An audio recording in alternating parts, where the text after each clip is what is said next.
Hi guys, welcome back to my channel.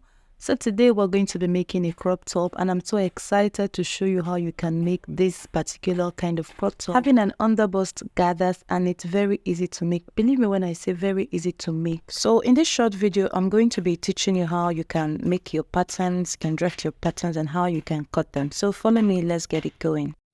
So I'm going to be using a length that is very comfortable for me. It's a crop top although, but I don't want it to be so revealing. So I'm going to extend my length a little bit. So I'm going to be using 18 inches. So to your convenience, you can use the length that you prefer. Then I'm just going to rule out the length that I have. After that, I'm going to take all the basic measurements. I'm going to take my chest line, which is also the armhole line. I'm going to take my bust point. I'm going to take my waistline with all the half cut again. Then I'll just rule. Afterwards, I'm going to be taking my shoulder measurement on this line. My shoulder is 16. 16 divided by 2 is 8. So I'm just going to mark 8 and also mark 8 here. So I'm able to connect the two lines together like this.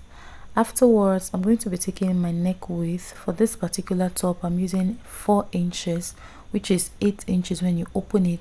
And then the neck depth, I'm using the length of this chest line, which is 8 inches. So if you want it deeper, you can extend the lines maybe by 2 inches or by 1 inch, but this line is perfectly okay for me. Then for the shoulder slant, I came down by 1 inch on the armhole line, then I rolled. I forgot to take my underbust length, so that's what I'm taking right now, my underbust, and then I'll just roll it. It's very important we have an underbust on this line.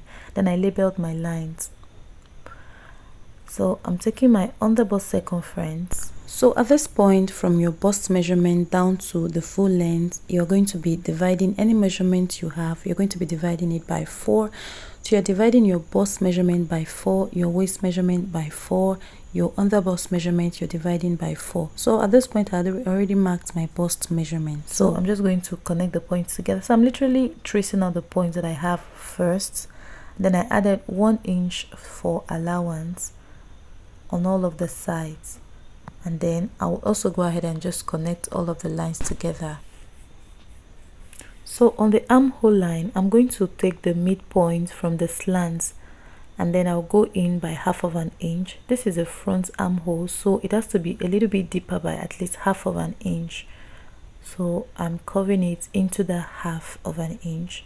So on the underbust length, I'm going to go up by 1 inch at the same side of our patterns like this. So I'm just going to make the connection like this, like my hand. If you can do a freehand sketch at this point, go ahead and do it, but I'm not going to get what I'm looking for with my freehand, so I'm going to use this ruler to just get the curve that I want right now. So you just connect it to the underbust length, and then you take it upward by the 1 inch that you marked at the other side this way. Perfect. Then I just extend it into the allowance.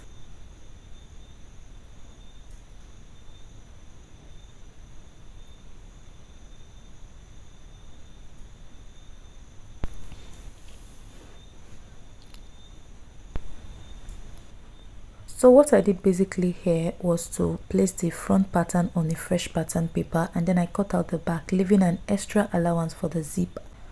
And then I'll just have to lift the front up like this, so I'll show you what it is. You can see that I also have the half cut or the waistline underneath, and then the chest line. So on the zip allowance, I'm going to go out by half of an inch just to make sure the zip aligns very perfectly at the back of our dress. So next up, I'm still going to lay the front pattern on the back correctly. Then I'll just head up to cut the neck out of it.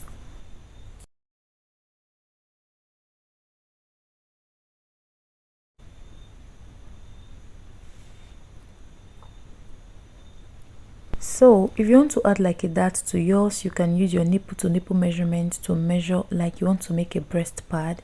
So I'll just use my nipple to nipple measurement, and then I'll just rule it, but ideally I don't need it, but in case you just want to make use of it, I'm just making this one for you.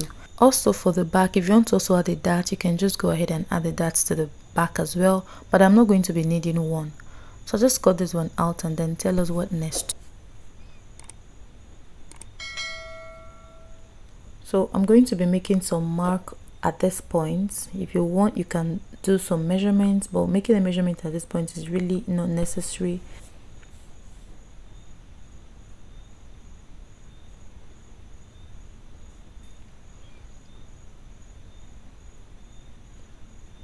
Careful so that I don't cut them out. So I'll just get a plain paper and then I'm just going to be spreading it on a plain pattern paper. So at this point, this is the point that determines if you want it very full or very scanty. Since I want it very full, I'm going to be spreading them so apart. And then the distance between one slash and the other is just 1 inch. So if you want it more than that, you can extend the slashes more. You can make yours 1.5 or 2 as the case may be. But for me, I'm using just 1 inch. So I'll just trace them out now.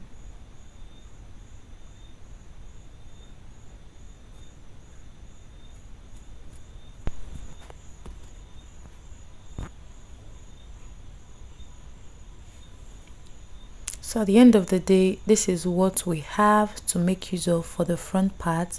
This is a complete pattern for the front part of it, and then also this is for the back part of it. So guys, turn on your bell icon because I'm going to be posting the continuation of this video and you don't want to miss it. If you're here to subscribe to my channel, please subscribe to my channel and give me a thumbs up. See you in my next video guys. Bye.